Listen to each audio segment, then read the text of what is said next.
Alms Abenteuer gehen in die nächste Runde hier bei Fire Emblem Echoes Shadows of Valencia. Hi Freunde, willkommen zurück und ich mache mich direkt auf den Weg zurück zum Schrein, um uns Einheiten zu entwickeln, wie es ja auch schon im Titel steht, denn ja, das mit dem Entwickeln ist hier bei Echoes eine Sache, oder vor allem bei Shadows of Valencia. Beginn einer Erkundung, ja, Aufbruch, kann ich nochmal direkt hin, vielleicht hat es wieder ein paar Gegner und so, wir sehen es ja dann. Ja, was ist anders im Gegensatz zu früheren Fire Emblem Teilen? Bisher war es eigentlich, oder bisher, bei früheren Teilen war es ja eigentlich immer so, ich bin gerade ein bisschen vorsichtig, weil ich nicht weiß, ob genau Gegner sind. Ah, ich kann ja perfekt trainieren, machen wir direkt natürlich auch. Das sind keine großen Kämpfe, von dem wird das relativ locker flockig von der Hand gehen.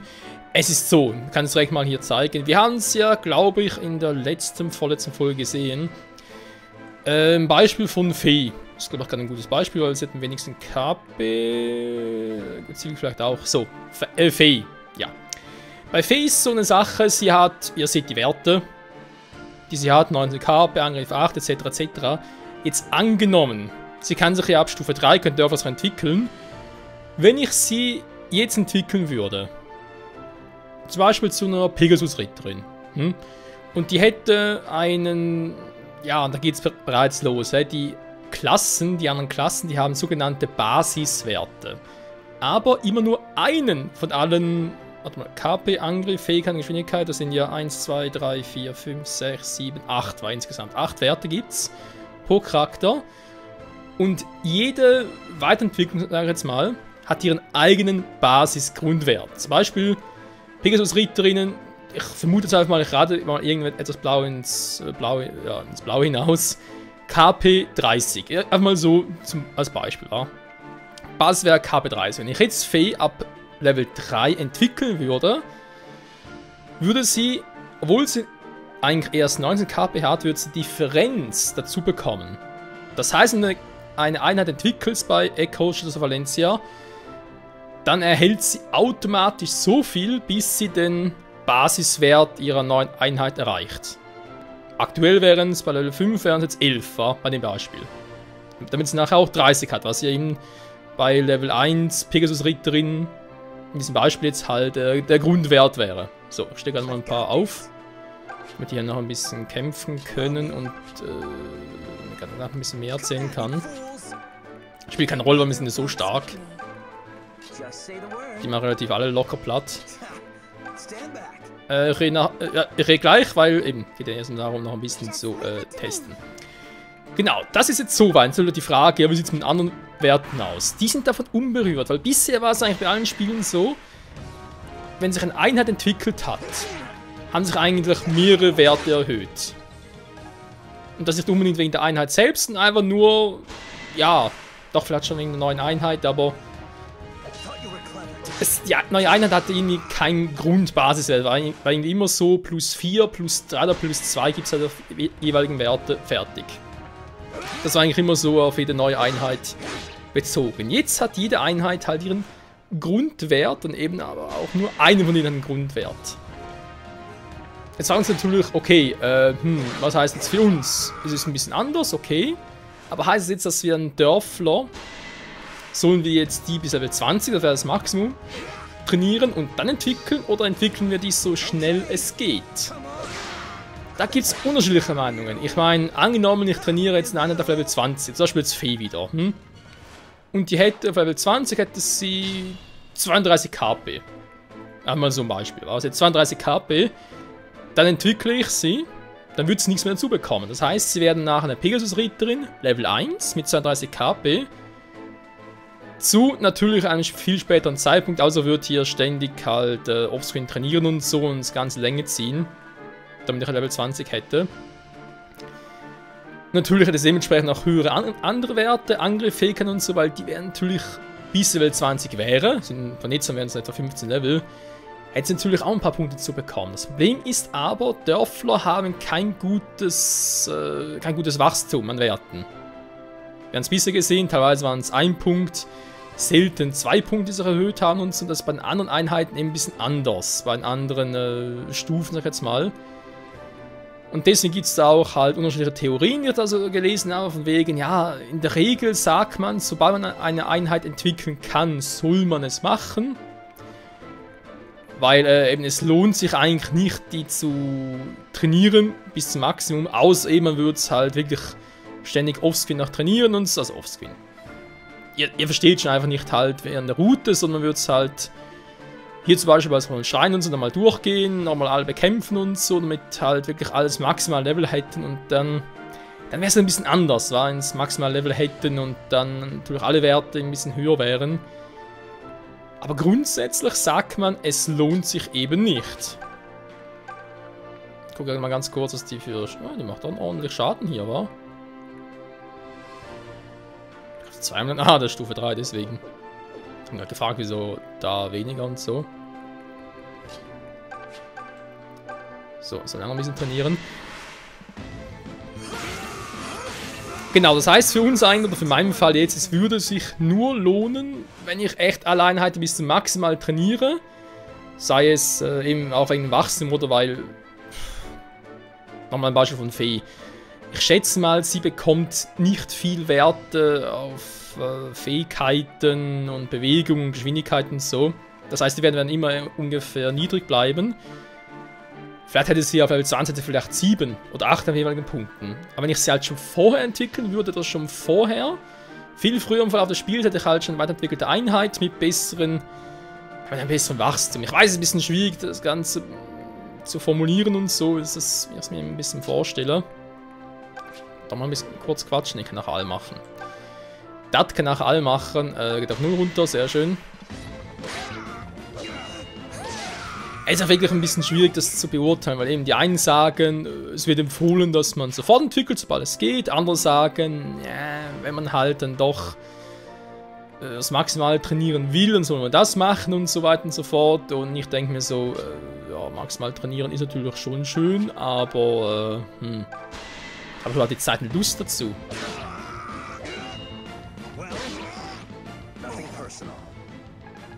Aber wir sehen auch jetzt, wir kriegen nicht mehr viele Punkte dazu. Die Story geht trotzdem weiter, die Gegner werden stärker, sind so auf ungefähr dem gleichen Level wie wir, aber ja, wir sind halt doch noch alles ein bisschen Dörflons und die gleichen Waffen, keine Spezialfähigkeiten und nur eine magische Einheit im Team und so. Das ist natürlich schon ein Unterschied. Deswegen bin ich sogar dafür gewesen, dass ich sage, komm, ich mache so, wie es empfohlen wird, sobald es irgendwie heißt, alle Einheiten entwickeln, also entwickeln, sobald es geht, dann mache ich das. So. There you are, Alm. Hello, Faye. How's it going? I'm doing just fine now. Seeing your face is always a bright spot in my day. Well, I'm glad it's not a low point. Now, shall I head back out there and slay more of your enemies for you? Slay enemies for me? I would hope you're doing it for a better reason than just me. Oh, is that what you want? Because I'll do it. I'll fight for any cause you desire. Just promise you'll be watching, Alm. Promise to look at me. Faye, Look, just please be careful, alright? Die ist ja ziemlich verknallt in ihn, wa? Interessant. Okay, kann ich tot mit beiden quatschen. Erstmal mit Cliff. Hey, look who's here. What do you want, Tobin? Don't talk to me unless you need something. Wow, what crawled up your armor? You know, you've been testier than usual lately. Did I do something wrong? Nope, you're imagining it. Now how about we get back to fighting and forget all this small talk? What? Hey, come on, Cliff. Would you just... Interessantes Gespräch, muss man durchaus sagen. So, Grace bald vom Level up, aber ich kriege sicher noch ein paar mehr Gegner. Da kann ich hier ruhig noch ein bisschen quatschen. Hey, Tobe. How goes? It goes, I guess. Do you think you could sound a little less cheerful? I don't know. You tell me. Why did you have to... Huh? Never mind. Forget it. Wait, what did I do? Die haben eine interessante Beziehung, die Leute hier. So, man muss ja noch dran glauben.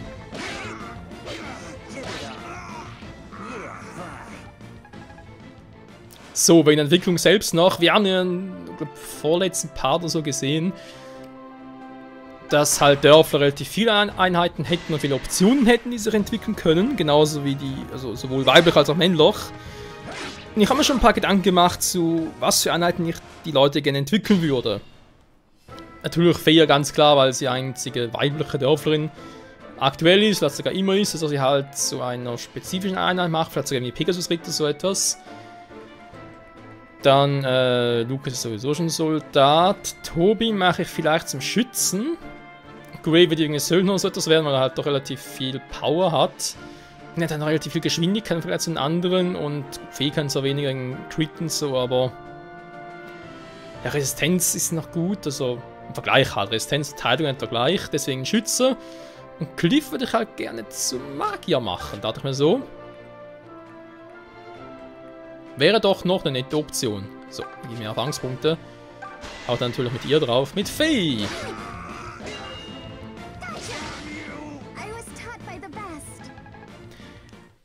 Ja, das mit der Entwicklung ist echt noch interessant, weil sie das jetzt hier neu eingeführt haben mit einer Basiswert pro Klasse. Also, ja, eine Klasse hat auf einfach irgendeinen Basiswert. Je nachdem natürlich. Ja, und je nachdem natürlich bringt es etwas, den zu erhöhen, beziehungsweise darauf zu trainieren, oder bringt es halt eher weniger. So, Silk und Graham bald ein Level Up, sehr gut.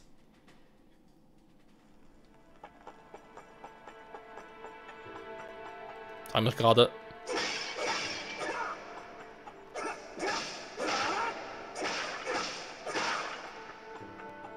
Die Truhe ist geplündert. Ja, dann nur vielleicht hat jetzt noch irgendwas in den Krügen drin.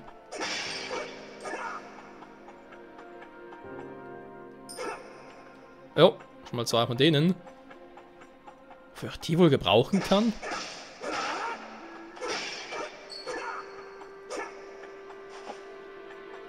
Brot hat es auch drin. Da ist nochmal so eine Dukate, so etwas.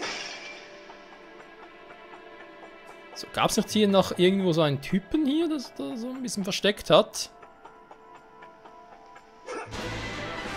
Ich wusste es doch. So, natürlich haben die gar keine Macht über uns. Nicht im geringsten. Okay, du bist ja bald soweit für die Entwicklung. Also Entwicklung, das Level Up war.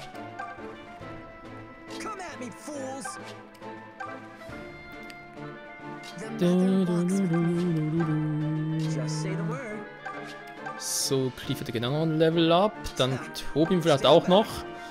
Also vielleicht alle der Level 7 kriegen, bevor ich es entwickle.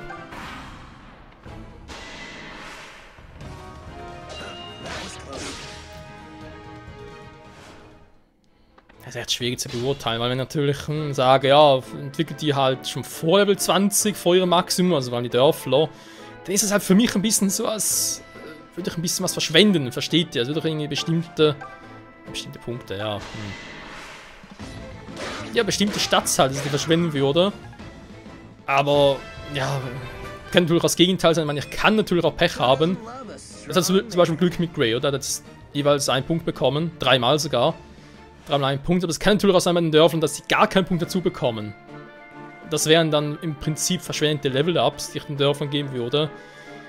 Dass die deswegen frühzeitig entwickeln, gäbe schon Sinn.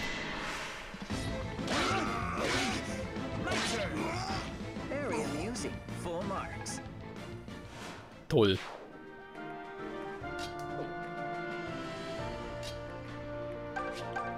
Mach ihn platt, Lucas.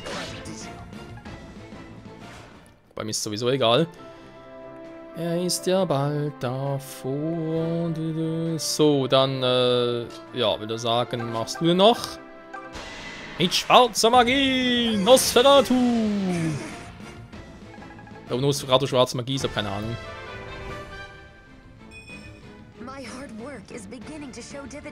Ja. Sehen wir dann, wa? Die gute Geistliche, ob das wirklich so ein gutes Level-Up jetzt war. Ich habe noch so meinen Zweifel.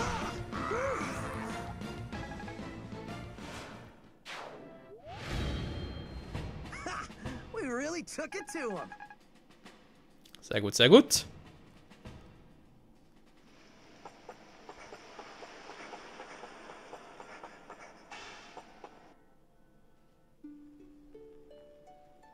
Ja, bin ja schon hier.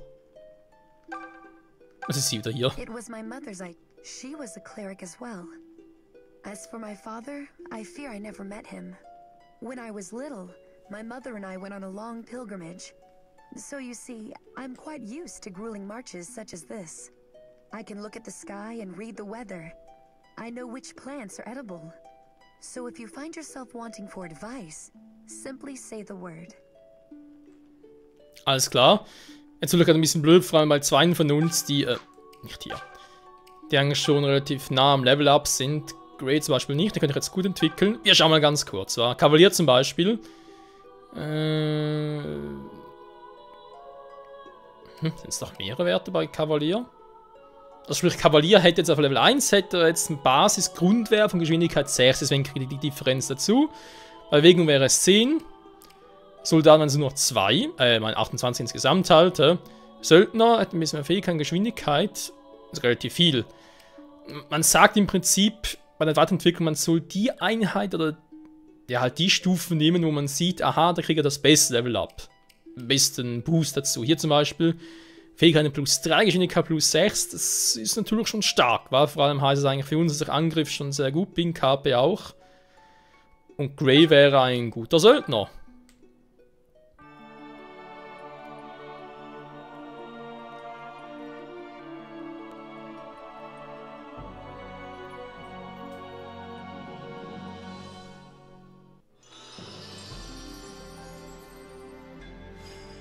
Neue Klasse!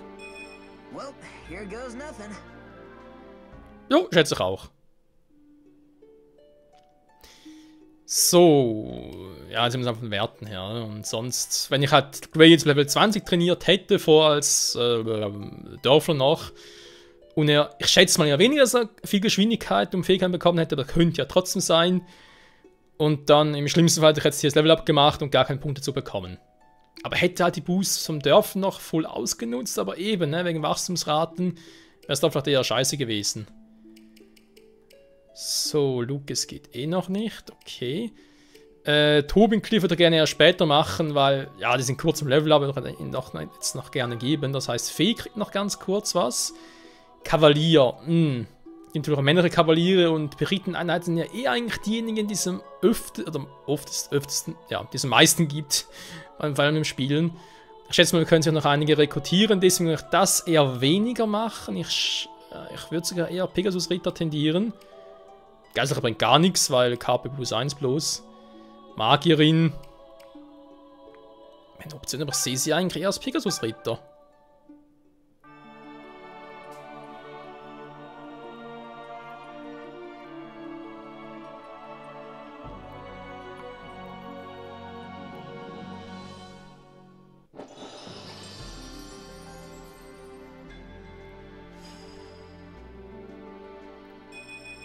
I'll grow however I can to keep you safe, Alm. So, jetzt werden sie Lanzen, sehr gut. Jo, das heißt, für uns gehen nochmal ganz kurz raus, noch ein bisschen trainieren und dann, ja.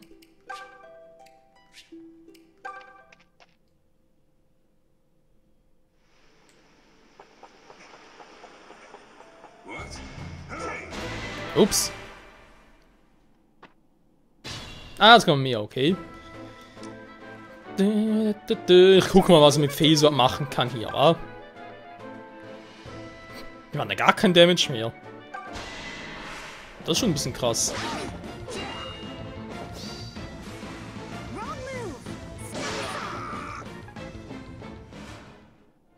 Mhm. Gefällt mir doch sehr.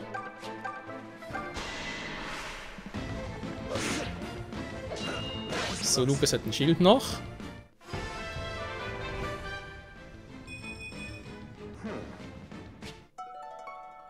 Mit Lederschild, oh schade.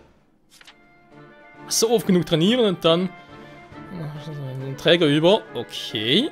Und das heißt, also Einheiten und dann Kraftpunkte mächtige Techniken ausführen. Oh, verdammt. Das heißt bei ihm jetzt, oh schade, was bringt die?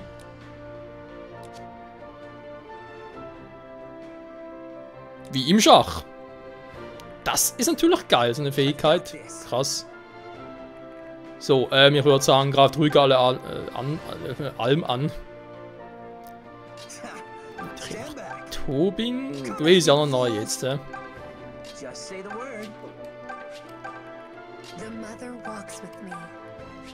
The mother walks with me. So, ein bisschen schneller hier bitte. Schön geschwächt. Sehr gut. So, ja, ich schätze mal, Alm kann sich eh nicht so früh entwickeln im Spiel. Der wird vermutlich erst darüber bedingt entwickelt werden können. Schätze ich mal. Ist ja Hauptcharakter und so, war. Oh cool, dass er jetzt Lucas ein Schild, der echt trägt. Hab vorhin gar nicht gesehen.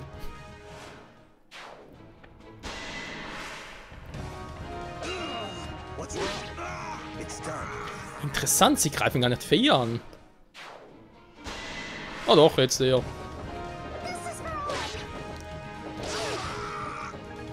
Das ist vor allem! Yeah! So, machen wir hier mal Tabula Rase, war erstmal hier einen Gegner platt machen. Mit Tobin! Level up, perfekt. Er kann auch entwickelt werden. Ja, ich meine, 3 Punkte hätte sonst vermisst, war also an dem her. Ich denke, ich werde es auch künftig so machen, Leute, dass ich immer halt ein bisschen gucke. Sobald ich eine Einheit entwickeln kann, dass ich halt noch irgendwas Level abschließe oder irgendwie auf ein schönes gerades Level komme. Gut, ich meine, Level 7 sind nicht unbedingt gerade, aber ja, trotzdem schön. So, sieht doch ordentlich ab. Würdest du ihn direkt killen, Grey? Nee, der Earl Grey will nicht direkt killen, aber macht trotzdem einiges. Oh, jetzt killt er ihn.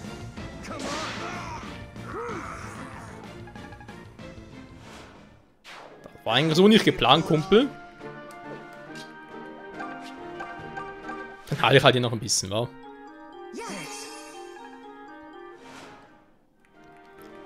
So, ja.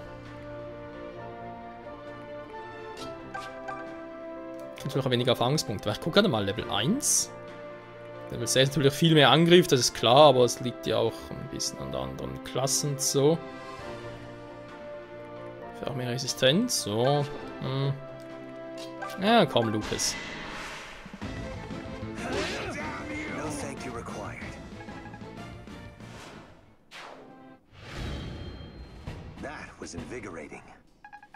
Das würde eigentlich bedeuten, dass so ein Pegasus-Ritter eine höhere Klasse ist. Also, ja, doch, Pegasus-Ritter eine höhere Klasse ist als so ein Soldat, wa? Das Soldat quasi wie ein Dörfler? Kann man jetzt kaum vorstellen, wie er sein soll. So, das ist doch so. Wer weiß, Leute, wer weiß. So, Tobin entwickeln. Kavalier. Ne, wie bereits erwähnt, ich glaube, wir kriegen noch viele Kavaliere. Sag mal so mein Bauchgefühl, war auch bei bisher vielen Fire Emblem-Spielen so. Soldat haben wir bereits. Einen wäre natürlich eine Möglichkeit, dann nochmal einen machen, aber seht, ich kriege eigentlich keinen Wert dazu. Söldner, aber eine Option. Schütze kriegt jetzt zwar auch kaum etwas. Aber ich gucke mal, Cliff, was hätte er noch? Magier immerhin plus 4 KP noch, Gut, er hat natürlich auch viel Angriff, Glück und so. Der mächtige schwarze Magie anwenden mit Feuer. Feuer, schwarze Magie, war. Gut, ich mach Cliff mal zum Magier. Ein Schütze wäre natürlich schon geil. Und ja, ich bin natürlich Fan davon, dass ich relativ viele verschiedene Einheiten im Team habe. Das war eigentlich schon immer so. So, einen zweiten Magieanwender. Perfekt. Fire. Ja, ist Tobin noch, wenn ich ihn zum Schützen mache. Ja, seht ihr, kriegt nur noch einen Kabel dazu.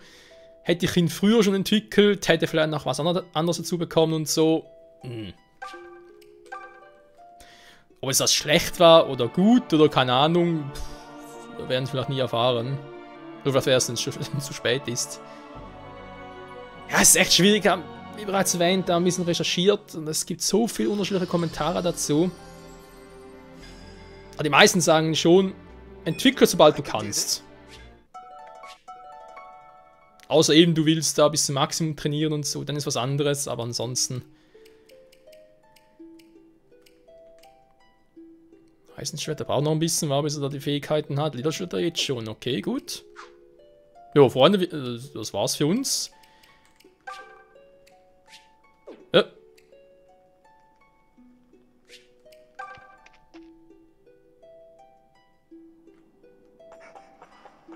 Ist eigentlich nichts mehr, wa? Geht das jemand? Oder geht das wieder? Oh, cool. Also, sorry, aber das ist natürlich auch fies. Wenn ich da jedes Mal wieder durch kann, habe ich jetzt meins. Ich wollte gerade sagen, geht das jetzt insgesamt nur 3 Mal oder geht das jetzt einfach jedes Mal, wenn ich da reinkomme? Weil sonst können wir das ja endlos machen. Bis zum maximal KP, aber ich glaube, es geht jetzt auch nur insgesamt 3 Mal. Das ich schon vor 2 Parts ungefähr schon zusammen gemacht habe. So, ja, da sind sie natürlich wieder. Ist mir egal, Leute, wir gehen.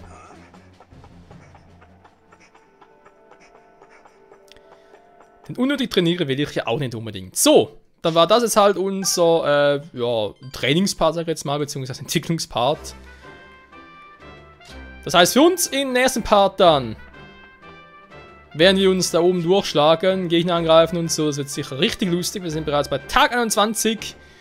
Und mal gucken, ob wir die Südfestung zurückerobern können. Wieder mal vielen Dank fürs Zusehen und bis zum nächsten Mal hier bei Fire Emblem Echoes Shadows of Valencia. Ciao zusammen.